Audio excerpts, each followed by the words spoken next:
Welcome to Safeword by Fear and Greed. I'm Sean Aylmer. This podcast is made by the Fear and Greed team responsible for Australia's most popular business podcast. It's vaguely related to business, perhaps better described as the human side of business, perhaps. And when it comes to all things human, things can get a little uncomfortable, hence the need for a safe word. Every week I'm joined by my colleagues from Fear and Greed. First up, Adam Lang, a man who I predict will come off worse than anyone else during the next 40 minutes. A good-natured fellow who this week actually dropped the really big, nasty swear word that starts with the letter after E. I can't even say it. I'm still in shock. It was very, very un-Adam. Adamski, good morning. Good morning, Sean. Did you like that introduction? Yes, I was just thinking, at what point did I say Frankfurter? Can't remember. Yes, exactly. We also had this morning Michael Thompson, the most competitive of the Fear and Greed team. Behind that happy hipster exterior is an angry, volatile, crazy man. How do I know this? Because this week he exploded about the election and it had nothing to do with politicians or who won. For him, it was all about the election sausage. Good morning, Mickey T. Good morning, Sean. I was hoping you wouldn't bring that up, but we'll discuss that shortly. We will indeed. Of course, I'm Sean Aylmer, the voice of reason on this podcast. Michael, starting with you, do we have any audience feedback this week? We do, actually, and I shouldn't sound so surprised because we often do hear from Fear and Greeders, as we like to call them, members of the Fear and Greed community. Well, I like to call them that. I don't think you two have embraced it yet. Adam, we know, definitely hasn't embraced it because it's a nickname and he doesn't like nicknames, and so... Yeah, I think it's appalling. Well, I'm going to go out on a limb here and say that we... the Fear and Greed community have firmly adopted Fear and Greeders. Anyway, this feedback this week came from a Fear and Greeder by the name of Will, whose actual title is Will from Bris Vegas. He describes himself. He left us this review on Apple Podcasts, and it's a cracking review. He said he loves the banter. Congratulations on surviving 2 years and some 400 episodes. That's of the main Fear and Greed podcast, and obviously then as well our Fast Five podcast as well, and Safeword's a more recent addition to the family. But he goes on to say, I love the banter between the three of you and the way that Sean tries to make us believe he's the intelligent one. Then he does a little laughy face, which obviously says that he doesn't quite believe it. And he says, however, we all know that crown is held by Adam.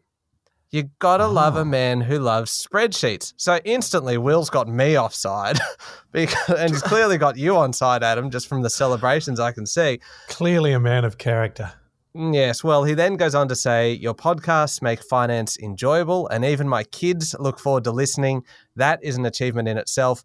Personally, I love the way that Sean brings in words like nefarious. I think that maybe you guys need to have 2 safe words every week, one from the listeners plus the best word used by you guys during the week. Keep up the good work. Cheers, Will. Well, look, that is a fantastic review with one little problem. Obviously, he clearly likes you, Sean, and loves you, Adam. And don't think you got to mention, Michael. There's 3 of us, but that's okay. Yeah. You know, Will, what I find interesting about Will's message there is that he's obviously a sensible chap. He loves a spreadsheet. He realises that Adam's actually smarter than the rest of us. He gets his kids to listen to us, yet he says he's from Bris Vegas. What is it about Queenslanders? What is it about people from Brisbane who are proud to call their hometown Bris Vegas? Kind of fits. Really? Yeah. I've spent a lot of time in Brisbane. Love the place. Queensland too is awesome. Such a massive state. And clearly it keeps growing, including the next generation. Really intelligent people like Will. Okay, no, I think the Will worship needs to end here. Okay. Because if he... No, it's probably perfectly appropriate because he was good enough to leave us a nice review on Apple Podcasts, and we certainly are very grateful for any nice reviews that we get. But please, mention me. If you're going to mention the other two, just say your favourite thing about Michael. He's a snappy dresser. His videos are pretty cool. He brings a bit of fun to the podcast. I don't know. These are just random suggestions. You can make up your own if you want. Goes back to my introduction here, Michael. The competitive one. That's you. Will, thank you for the feedback. Thanks for forgetting Michael. We appreciate it. Adam and I are both delighted about that part of it. We need a safe word. I mean, that's the name of the show. Suggestions. I've got a suggestion, and Again, Sean, you're the contributor that I'd like to credit with this one, and the word was brouhaha. You brought it up during the week. Excellent word, not used often enough. How do you spell it? Brouhaha. One word, brouhaha. Brouhaha. I like And it. the context of this was you were speaking with an economist of all things, and you brought up Crazy folk, those economists. Indeed, it's not the kind of word I would expect to hear in a discussion with an economist. A brouhaha. A brouhaha. But it was perfectly contextualised. You Yes. know, it's exactly what it is, a dispute, a stoush. What was the context, though, Sean? I have no idea. That was days and days ago. Got severe memory problems here. Oh, my God. Do you guys ever find with your memory, though, you just, like, I have limited capacity, right? I'm not Adamski smart, as we'll put One it. in, one out. Yeah, that sort of thing. I don't quite think of it as one in, one out. One in, one out. Exactly. But it is a little bit, I've only got so much storage capacity up there. And once it's gone, it's gone. I could not agree more. And that was actually I have realised this week, just how bad my memory is. And unfortunately, I think I have a problem with remembering sayings. That which is supposed to be memorable. Yeah, indeed. And this actually came up this week when we were recording an episode of Fear and Greed, our main daily podcast. And What's it called? I don't know what it is that I'll start talking and then a saying, which everyone knows, will just kind of go out of my head, but it'll happen after I actually start the saying, and I'll forget how it ends, and I'll just kind of trail off. And it's happened a couple of times, and it did. So it happened. Let me tell you, I'm going to jump in here, Michael, because I think I should take over the story from here. What it was, we were recording and we were talking about Anthony Albanese being sworn in and then jumping on a plane and going to Tokyo for the Quad meeting. And the discussion came up and said, what is it? He's got his knees under the desk? No, what we're trying to work it out. Your suggestion, Michael, he's got his thighs under the desk. His thighs under the desk. And so I got stuck then on, yep, soon as Albo's got his thighs under the desk, work can start. Like, that's definitely not right. He pushes the chair right in. That's right. And you had to point out to me that it was, in fact, feet under the desk. I'm like, now that you say it, I can understand it and I remember it. And that was what I was aiming for. And I just got stuck on thighs. And that's why I was putting forward thighs as our safe word. I just love the word thighs. It's just... And you say it so well, Sean. That's right. Thighs. It's like a nighttime radio announcer voice when you say the love God. Sean. Thighs. It's one of those words that's really, really hard to say with a straight face. Well, and just keep in mind that Will, our fear and greeter, who... Our favourite fear and greeter who doesn't know you're on the show, yep. That's right, listens with his kids. So the discussion of thighs should probably end... Right now. Right here. I'm not sure why. What do we want to do as the safe word? We've got a couple of options. Or can we have multiple again, just as Will suggested? Brouhaha. Let's go brouhaha, and then the safe word for the safe word is thighs. Because last week... we did end up using both safe words, and as if I can remember what they are. Nefarious was the second safe word. The first and tether. one. Tether was the main one. Yeah. I deliberately forgot that one. Convenient. We used both of them. So this week, let's go brouhaha and thighs. Yeah, in case we need it and say Adam is ignoring the safe word and we can hit him with the backup safe word. Cop thighs, Adam. I think what we found last week with tether and nefarious was that Adam was talking just a little longer, perhaps, than the rest of us, and we were throwing everything at him to try and get him to wind up his conversation without any success whatsoever. Now, look, we are going to talk about the election, I would imagine, the next little bit. But I just want to, can you guys pronounce for me, I'm on words at the moment, so thighs being one. Adam, pronounce the word, I'm going to spell it for you so that I can hear your pronunciation, Lure. He's got his eyes closed, he's trying to work out what it is. Lure. Mickey? Lure. I can't say that word. Really? I find it really hard. I can probably now that you've said it. Go on, give it a go. Lure. Do you really stumble over that word, or is it just? And because sometimes I'm writing scripts and I use the word trying to find a new CEO, trying to lure a new CEO. Sean, I'm just going to say, brouhaha, you talking about luring people is getting very creepy. So safe. I have a similar problem with the word routine. I can't figure out where to put the emphasis on the word routine. Routine. So in the end, No. We know where you're going here. Routine. Emphasis on the second syllable. Routine. It's gotten to the point where I actually stopped using the word in conversation with people, and I would just refer to something being now no longer a routine. It's just I'll say ritual, custom. No, pattern of behavior was the substitute that I used instead. Yep, and so that people, because otherwise they just look at you a little bit funny. You say routine, and they just go, "What did you say?" You know what? You're almost substituting a G with an E or the E with a G, and when you say it. And it's not quite right. Routine.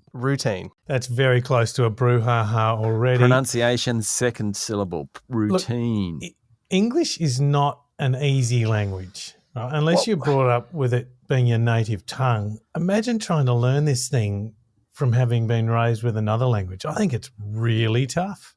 So come on, smarty Adam Smarty. Smarty pants. Ouch, Sean, that hurts. Now there's another word, pants. Oh, can't say the word pants either. What's the word? Okay, so far we've had thighs, we've had pants, we've had you luring people. This is going down a very dangerous path. You've had routine. Right, one of the simplest ones. There. 3 different spellings. Which is which? It's just like, imagine trying to listen and decipher in context of a sentence. Don't get sensible on us. Don't get we're just saying, is there a word in the English language that you struggle to pronounce, to say properly? Oh, look at his face. He's like, no, I'm too smart for this. Adam's best is names. Adam's best is names where... On occasion, I've heard Adam they're not butchered pronunciations, but they're alternate pronunciations. Even when that person says what their name is, you somehow still manage to stick to your own interpretation of what their name is. Mikhail, I will not stand for that. Well, you would both know who I'm referring to here. Well, actually, no, Adam, you wouldn't know because clearly you have got kind of name blindness. Name blindness on this. Adamski, our new finance minister, what's her name? Katie Gallagher. Or Gallagher? I think it's Gallagher. Gallagher. What? Yep. Okay, Gallagher. Really, everyone's pronunciation of their names is up to them, right? So I have friends of Gallagher, friends who prefer Gallagher, and obviously Katie prefers Gallagher. What's their names? Well, I can't name them here. It's a public forum. We're very popular these days. Well, we know their name is Gallagher. I mean, you've half named them. So, Dansky, what do you think of the election? Do you think it was? I'm just trying to move on here because we could be on this forever. Now, Adamski wants seamless, and thank you, Sean. No surprises here. He wants to talk about the election, about advertising, about branding, losing and winning. We have our show notes, and basically, Michael says nothing about the election. I am basically taking the mickey out of the election in my notes. And Adam, we've got extensive notes, dot points, sub-dot points about the ministry, the ministers, the public service, blue books, red books, all sorts of things. What do you want to talk about, Adam? We're going to go with you on this. Okay. Very difficult to predict these results, but what a spectacular piece of feedback the election was from the electorate. But I thought the first thing, and you both have touched on this during the week, was the advertising. Now, on the basis of election advertising, volumes of, spendings of, messaging, you'd have to say a couple of things really clearly. One, volume of spending is not enough. Right? You can't just spend the most and win. It has to do with the messaging. And United Australia Party just got thumped. Like there was no positive response from that election advertising. But really, what a piece of feedback. So for me, that was the first comment. I think that's probably just echoing what you both have spoken about already. So I love the fact that the main piece of interest for Adamski out of the election, an election in which, Liberals got smashed, Nats did okay, ALP didn't do that well, climate change is here, aged care is here, childcare, all of that what does Adam want to talk to? The United Australia Party's election spend. I think we know all of that, though, Sean. I just love the fact that Adam is characterising the election as feedback from the electorate. That is a very Adam Lang thing to do. Yeah, that's But right. how often do these polls, right, and election advertising, polling, all this science goes into it. In the end, people vote, and that is the most truthful feedback you can get. But I guess really the thing that I wanted to focus on was, Sean, you've been in Canberra, you've lived there, you've been in the press gallery, you've been through, as a journalist and as a professional, cycles like this. About 250,000 people are employed at the federal level in federal government departments. It's a lot of people who then sort of gear up to what's happening in the election and what happens. So we know that one side wins, one loses, government gets formed, people get sworn in.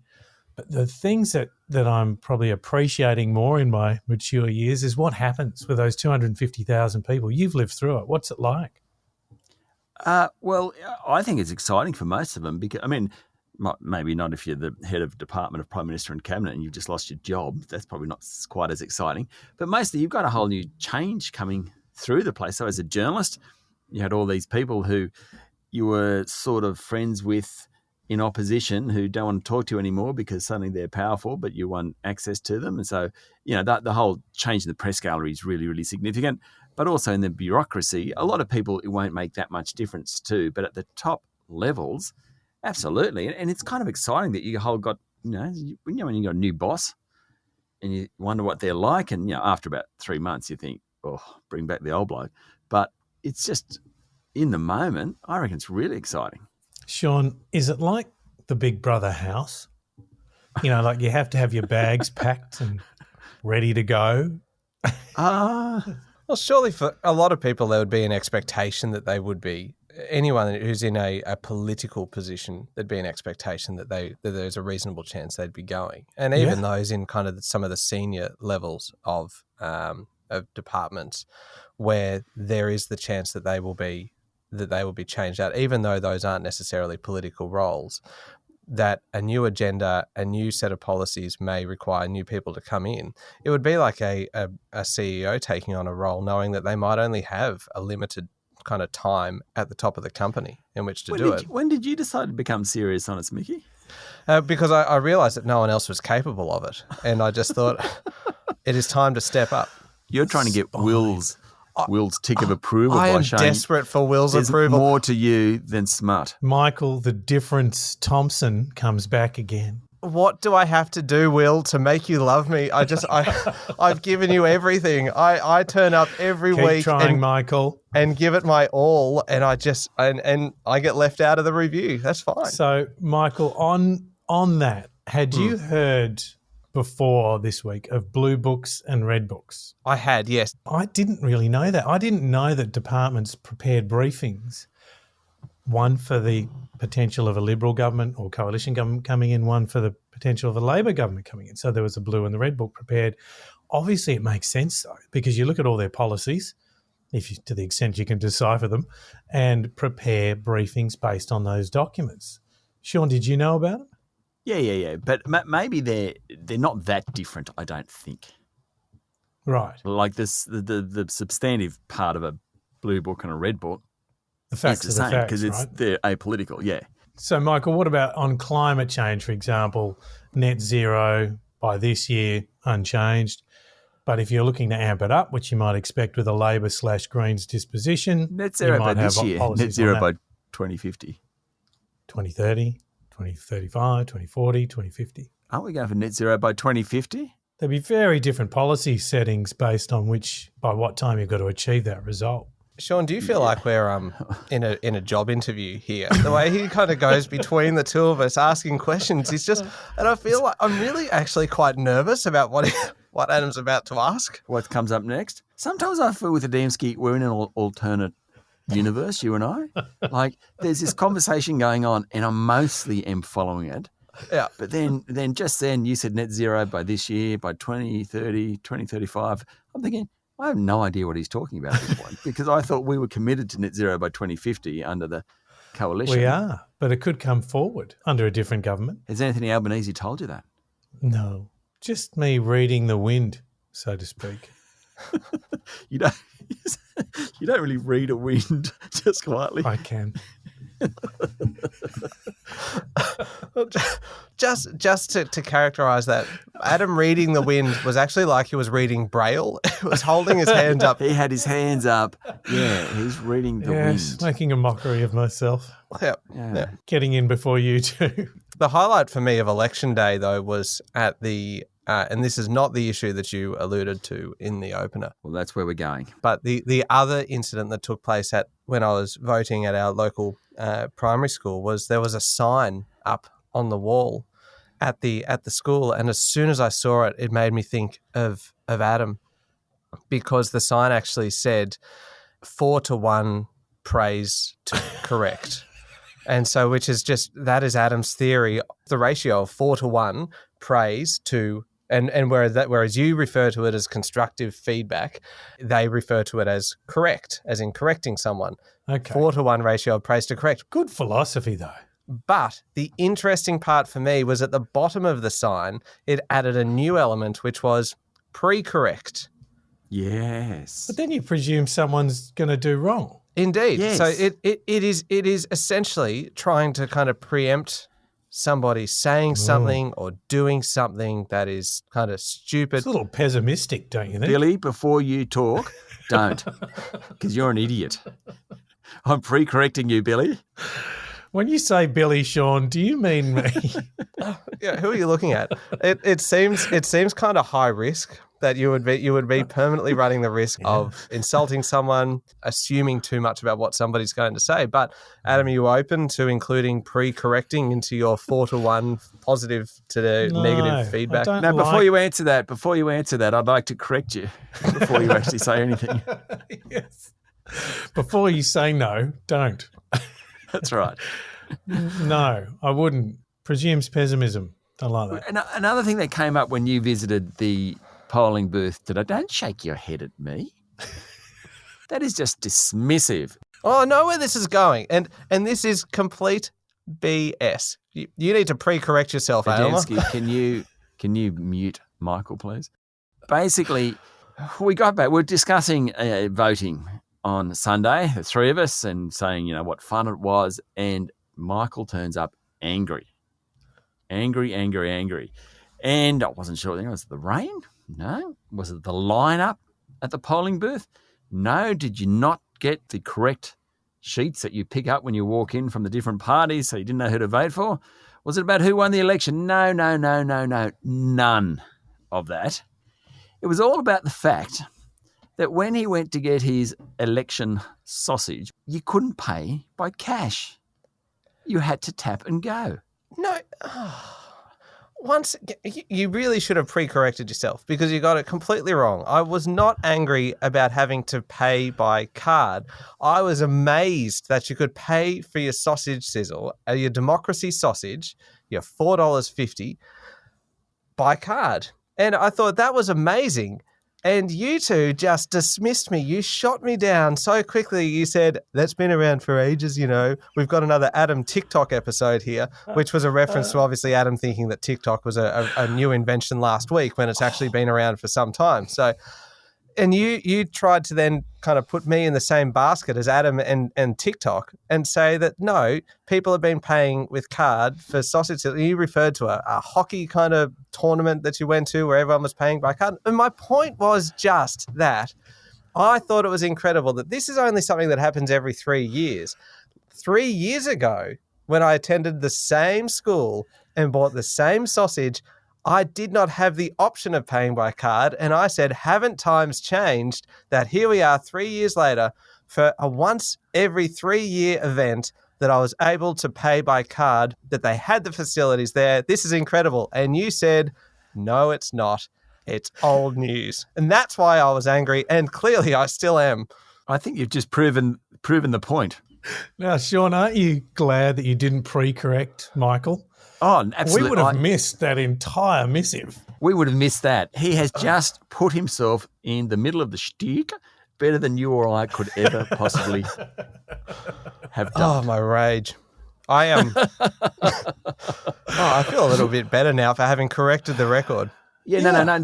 Let's just let that lie, because I think everyone listening will now fully appreciate where Adam and I were coming from.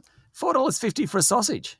Wow, that's expensive. Getting the onions and cheese. That was with onion. It was $4 without onion. And I thought 50 cents for onion. I mean, onions are the cheapest of all of the vegetables, which is why everyone always used to put onions through at the self-serve things at Coles or Woolies.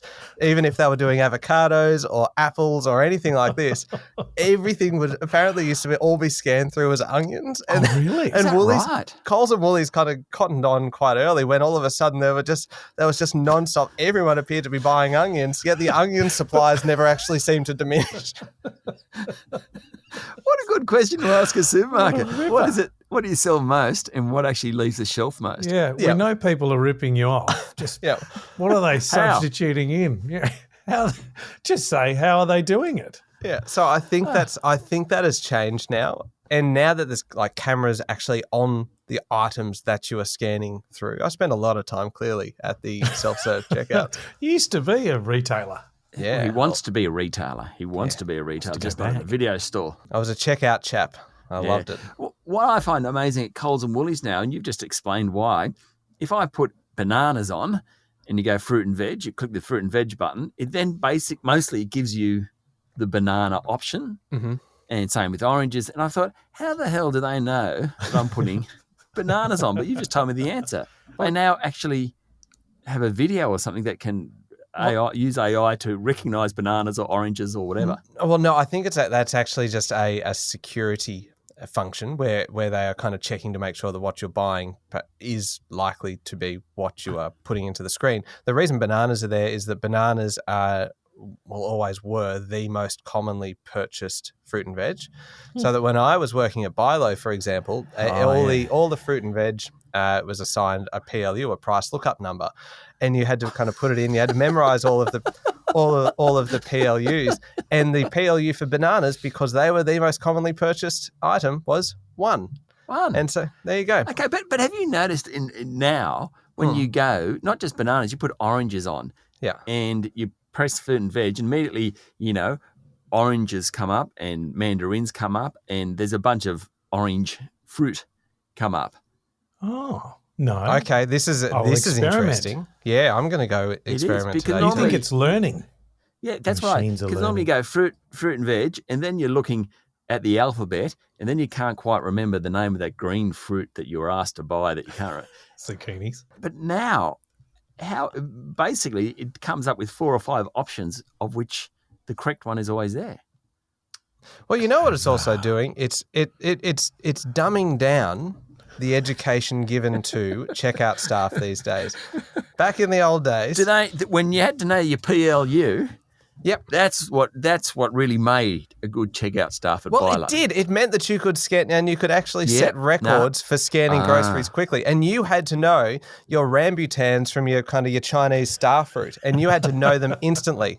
And your bok choy from your general lettuce, from your different types. I mean, the types of lettuce nowadays. Yeah, you know your bok choy from your pak choy. Yeah, absolutely. And if you did not get those right, then absolutely, you look out. You're in the manager's office. That's right. Can I share with you a very quick confession? Because I imagine we're probably running out of time soon. This is nothing to do with groceries, but this is more to do with DIY.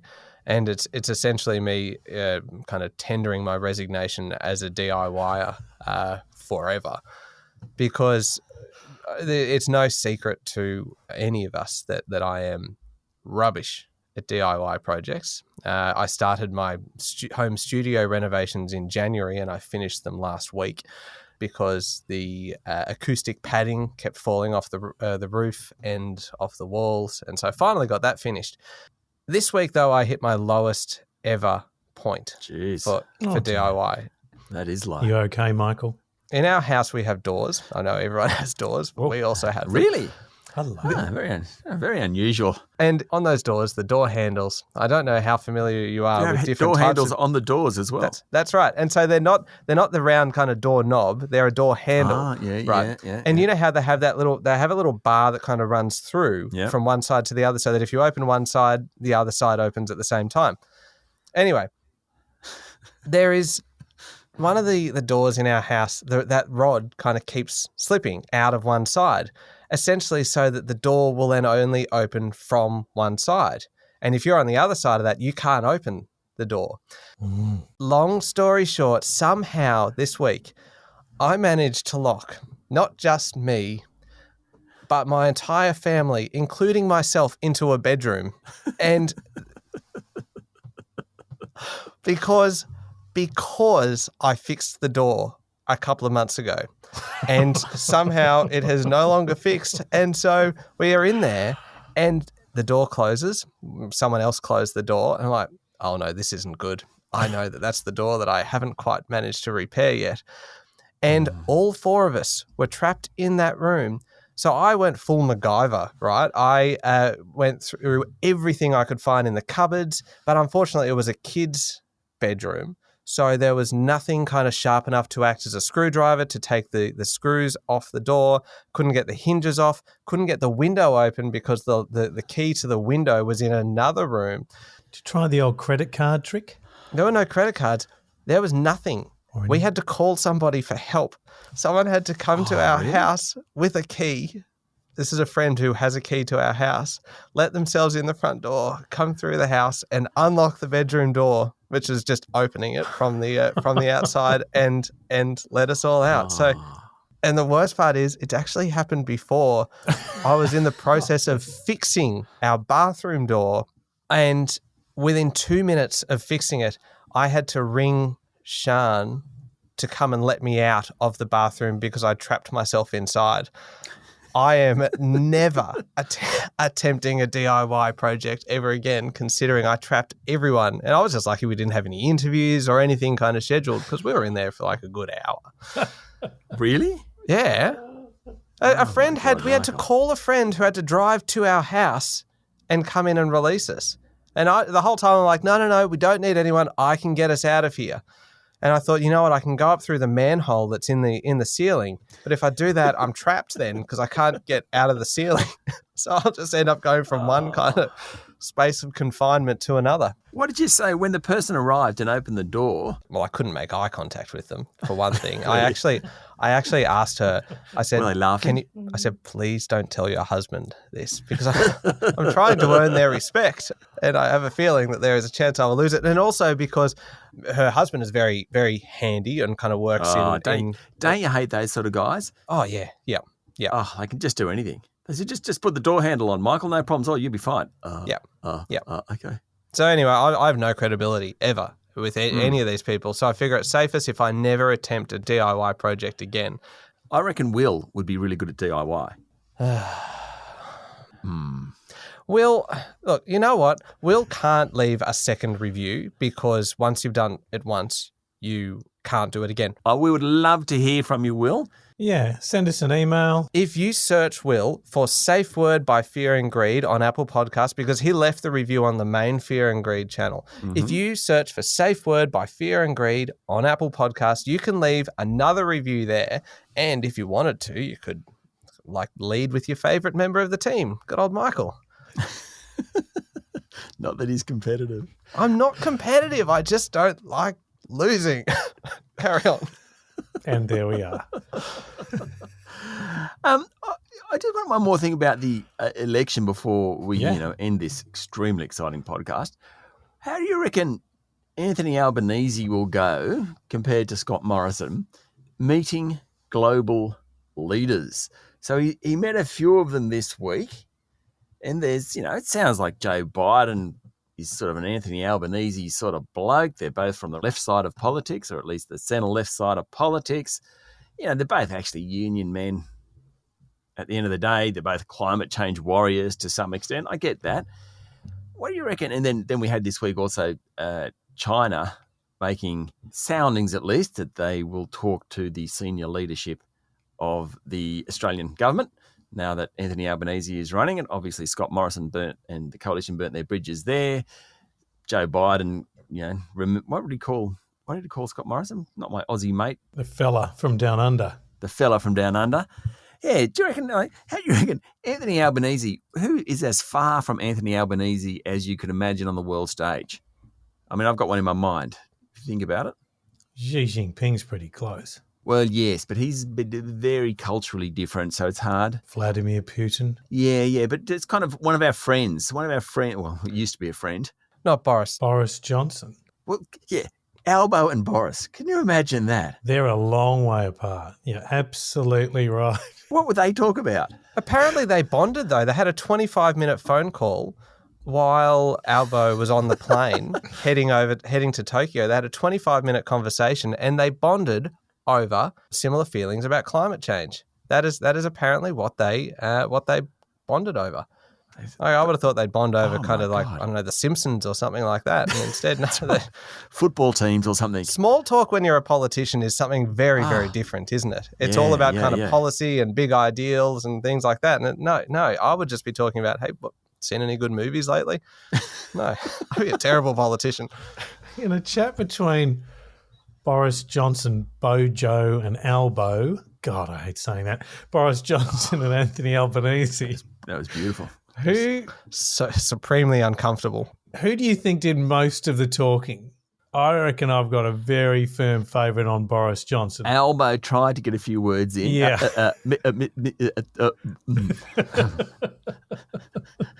I think he might have done a lot of listening on that call, and that's probably why they got on so well. Has Albo gotten to speak to Emmanuel Macron? Yet? Gee. I don't know. That'd be a good one too. Because I know Bojo and Albo are kind of opposites, but I can't imagine Emmanuel and Albo being very similar either. I mean, I suppose they're both sort of centrist politicians and they've both got climate change. But, they don't quite carry themselves in the same way. Should we put it that way? No, but I mean, they would be united over their dislike, I suppose, of Scott Morrison. That's a good point. That would be the subject of. Do you reckon they actually give thought beforehand as to what am I going to talk to him about? What is going to give me the best chance of finding some common ground? They'd have talking points. No, but like the small talk kind of thing, because they wouldn't just jump straight into this is my policy agenda and where do you stand on it, that kind of thing. They would talk about like food or something. I'm really fixating on this now. No, I don't think so. I mean, I think like Narendra Modi and Albo would sit there and talk cricket for 30 seconds or a minute maybe, but most other leaders, I just don't reckon that. Emmanuel Macron and Anthony Albanese, what's the small talk between them if it's not climate change? Well, they start with the weather. They actually start with the weather generally, and that actually segues perfectly into climate change. Like, it's sunny here today. That El Nino's been a real problem in Australia down the east coast, I hear. Yeah. Something like that? Yeah, something like that. It just keeps raining, you know what? And it's going to get worse because of climate change. And look, there you go, seamlessly into policy discussions. Michael, you're a natural. Communications advisor right here. What about Jacinda Ardern and Anthony Albanese? Yeah, plenty in common. I reckon they'll just click immediately. I reckon they would just they'd get in a room, they'd just start talking stuff. How can we cooperate? Might actually be an opportunity. No. I reckon they'd just be gossips, both of them. And they've got similar kind of football codes that they can talk about, for one thing. Well, we keep getting thumped in rugby. They would all start with sport, really. Sport and weather. Sport and weather? Yeah. Then get on to nuclear treaties. Which is not the easiest transition. But this is dreadful, but like Angela Merkel's not there. Angela's successor, Adam, you're the smart one. He's Googling it now, Adamski, for us. Olaf Scholz, Sean. But like what does the German Chancellor and Albo talk about when they meet? Schnitzels. That's right. I would assume Albo would love a schnitzel at the local RSL. He would. Oh, and you're right. Olaf Scholz would say, like, we invented those, and then all of a sudden they've bonded. Well, Olaf would probably say, we invented them and you idiots put on, like, tomato sauce and cheese. And cheese. Army, which is just un-German. Yep. And Albo would say, I'm really sorry, but I've got to say my local, the Hurstville RSL, which was where the after party was on Labour night, they do the best chicken schnitties ever. Yep. And off they'd go. And away they go. Then they're best mates. Yeah. No, good point. Then they commit to having a schnitty together. Yeah. At the G20. Yeah, I mean, I think the only problem with his whole discussion is I think Austria has really invented the schnitties, but it's all right. It's kind of Close enough, are you saying? they're a bit the same. Oh, I'm going to brouhaha you for being a narc. Normally, that's Adam's job to pull us up on irrelevant details. How good, though, like if you were, of course, I'm going to be serious, of course, Germany and manufacturing, how they've managed to keep high wages and manufacturing industries alive is truly impressive. We've got a lot to learn from them on that front. Bored you both, didn't I? Yeah, no, tumbleweeds. Tumbleweeds, that one. Tumbleweeds. You know what? We'll hit you with the double. We'll give you a brouhaha and thighs, and we'll just see if we can just sever that one neatly. Marcos in the Philippines and Albo? Oh, my They'd God. love it, wouldn't they? They'd talk about their parents, wouldn't they? Where do you Albo's begin? often talking about his mum, and Marcos has got some pretty interesting parents Got himself. some family history. Yeah. Oh, we could go Trudeau, Canada. They do the same thing. Yeah, I mean, Albo would talk about maple syrup or something, and then I mean, it's clearly, it comes back to food most of the time. Just pick the most iconic food, and it just open with, have you ever tried Vegemite? And then they're just best mates. Maybe Trudeau would come and sort of say stuff like, geez, we're happy about the potash mine from BHP that we've got going up here in North Saskatchewan. And Albo would probably say, can we talk about maple syrup? And then he would say, North Saskatchewan gets pretty cold there. How about climate change? Bang, straight back on topic. Oh, off we go. Yeah, Yep. You're right. Seamless. You're right. Yep. Sport and food. Yep. See? Yep. Communications. Michael, you shouldn't be looking at retail. No, that's right. You know what I should be looking at? A good review from Will. But anyway, just I think that brings us to the end. You should be looking at the time. We have been carrying on for far too long. Yep. Thank you very much for listening to Safeword by Fear and Greed. Mickey, thank you for your contributions this morning. thank you, Sean. Adamski, very much the same to you. I think you were the standout, the smartest amongst the trio. Well done. Thank you, Sean. That was Safeword by Fear and Greed. Don't forget to hit follow on Safeword so you get a new episode every week. Tell your friends, your families, your colleagues, your dogs, your pets, everyone you know. I'm Sean Aylmer. Have a great day.